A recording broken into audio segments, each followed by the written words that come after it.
Nawalang takas ang isang high-value individual sa isinagawang buy-bust operation ng kapulisan sa Capiz. Ito ay matapos magpositibo sa iligal na droga. Ang report mula kay Patrolwoman Charmaine Balunsat. Isang matagumpay na drug buy-bust operation, naaresto ang isang high-value individual sa Barangay Adlawan, Roa City, Capiz ng mga operatiba ng Capiz Provincial Police Drug Enforcement Unit nito lamang 24 ng Enero taong kasalukuyan. Ang arestado ay isang 55 taong gulang na lalaki, may asawa at residente ng nasabing syudad.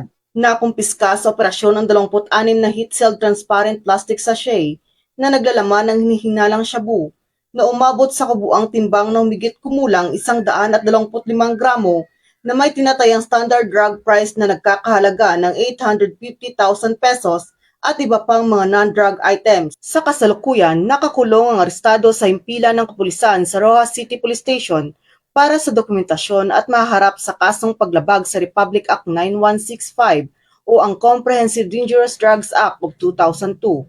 Patuloy ang kampanya ng mga kapulisan sa buong Western Visayas laban sa iligal na droga upang masiguro ang kaligtasan at kaayusan ng buong rehiyon tungo sa isang ligtas na bagong Pilipinas. Mula dito sa Police Regional Office 6, ako ang inyong Police News Network Correspondent, Patrolwoman Charmaine Balunsat, alagad ng batas, tagataguyod ng Balitang Pulis.